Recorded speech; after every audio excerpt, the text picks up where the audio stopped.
In 2007, if you were outside, in a bus, in a train, even just walking down the street, there's a good chance you'd see the same thing in almost everyone's hand, a Nokia phone. And it wasn't just popular, it was everywhere. At one point, Nokia had almost half of the global mobile phone market. One company basically shaping how the whole world communicated. And the wild part? Nobody really questioned it. It just felt normal. If you were buying a phone back then, you weren't sitting there comparing 10 brands. You were basically asking which Nokia makes sense for you. That's how locked in they were. And then fast forward a few years, and that same company basically disappears from the conversation. So the question is pretty simple. How do you go from controlling an entire global industry to being irrelevant in it? And no, it's not just competition showed up or they got unlucky. It's way messier than that. A series of decisions that made sense at the time. Back then, phones were simple. You called people, you texted, maybe you played a basic game if you were bored. Battery lasted forever, devices were built like bricks. And honestly, people liked it that way. And Nokia was basically the king of that entire mindset. They didn't just make phones that worked, they made phones people trusted.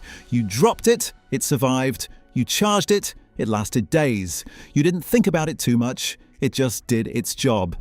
And that matters more than it sounds. Because when a product becomes normal, once people stop even thinking about alternatives. But that kind of position also does something dangerous to companies. It makes them think the world around them won't really change. Like the rules they won with will stay the same forever. Then 2007 hits. Apple drops the first iPhone, and at first it doesn't even feel like a threat to Nokia. More like a weird, expensive gadget for a specific type of person. Because from their point of view, the market was already solved. People didn't want complicated stuff. They wanted reliable phones that did the basics well. But the thing they missed was that the definition of basic was about to change completely. The iPhone wasn't just a phone with a touchscreen, it was a shift in how the whole idea of a phone worked. Suddenly it wasn't about buttons and menus, it was about apps. It was about software, it was about the experience, not just the device. And Nokia looked at all of that and basically didn't see a reason to panic. If anything, it felt like something that didn't really fit the mass market, and that assumption that people wouldn't really want this shift is where things start to quietly go wrong. And while Nokia is still sitting at the top, still selling millions of phones, still looking untouchable on paper, something else is already changing underneath. The industry is slowly moving away from physical hardware being the main thing, and towards software, ecosystems, platforms, things that don't just sell a product, but lock people into an entire system. And Nokia, without really reacting fast enough, is still built for the old version of that world, not the one that's coming next. At first, Nokia didn't ignore the iPhone completely. They actually tried to respond, just very slowly and very messy. Inside the company, there was one big problem. They were using multiple operating systems at the same time. Instead of focusing everything on one direction, they had Symbian, old system, already outdated. MIMO, newer idea, but unfinished. And internal experimental platforms nobody could agree on. So instead of building one strong answer to smartphones, they were splitting resources into multiple weak ones. That alone slowed everything down massively. In 2008 to 2009, Nokia engineers were already warning that Symbian couldn't compete with iOS. They literally knew the system was becoming too slow, too complex, too outdated, but replacing it wasn't simple. Because Symbian wasn't just software, it was the foundation of almost everything Nokia was shipping at scale. So instead of killing it fast, they kept patching it. Fixing bugs, adding layers, trying to upgrade something that needed to be rebuilt from zero. And that decision cost them years. Meanwhile, Apple is doing the opposite. They don't try to fix old systems. They rebuild everything from scratch around one idea, smooth user experience. No legacy problems, no compatibility baggage. No, we can't break this because of old devices. That freedom is basically their biggest weapon. Then comes another key issue inside Nokia: speed.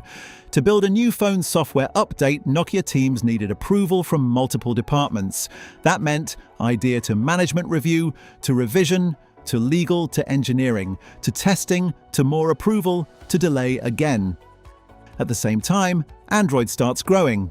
So now Nokia isn't just competing with Apple, they're getting squeezed from both sides. Apple at the high-end, premium smartphones, Android on the mass market, cheaper, flexible devices, and Nokia is stuck in the middle trying to upgrade old systems that were never designed for this new world. One of the biggest turning points happens internally when it becomes obvious.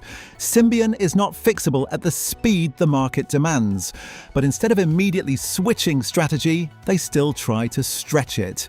And that delay is what starts the real downfall phase. By the time Nokia fully realizes the problem, it's already not about catching up anymore. It's about surviving. Inside the company, pressure starts building fast. The numbers are still big, but the direction is obvious. Down. And when that happens in a giant company, things don't move cleanly. They get chaotic. Leadership changes start happening. The old confidence starts disappearing from meetings. Suddenly everything feels urgent. Every decision feels like it should have been made years ago. At one point, Nokia decides something huge. They bring in a new CEO to fix the situation. Nokia appoints Stephen Elop, a former Microsoft executive. And this is where things shift from "we can fix this" to "we might already be too late." Because Elop walks into the company and realizes something brutal. Nokia doesn't just have a product problem, it has a platform problem. The entire foundation they're building on is outdated. Then comes one of the most famous internal messages in tech history. Elop sends a memo to employees, basically describing Nokia as standing on a burning platform. The idea was simple. The old system is burning, and staying on it means death.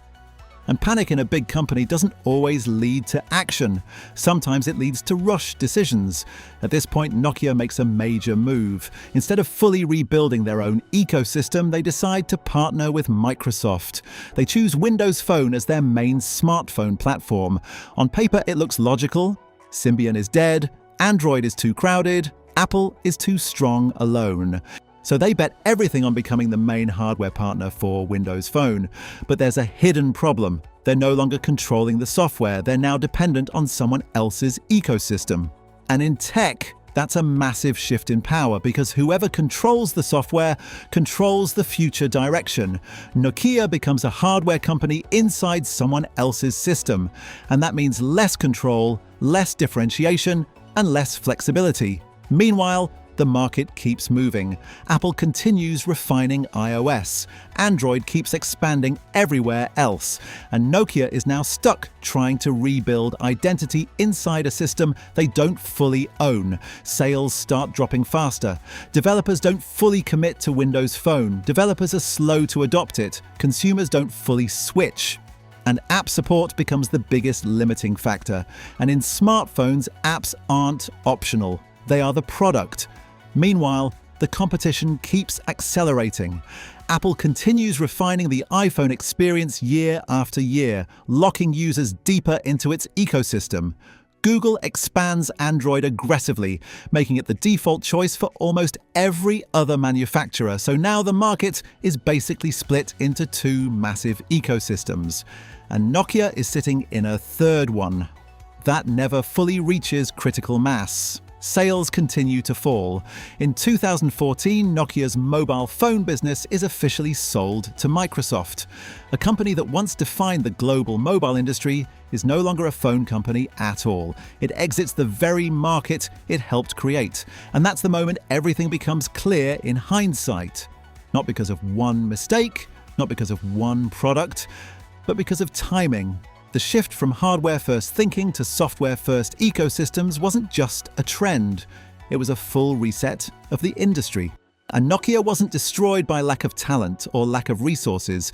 It was destroyed by moving too slowly at exactly the moment speed became everything.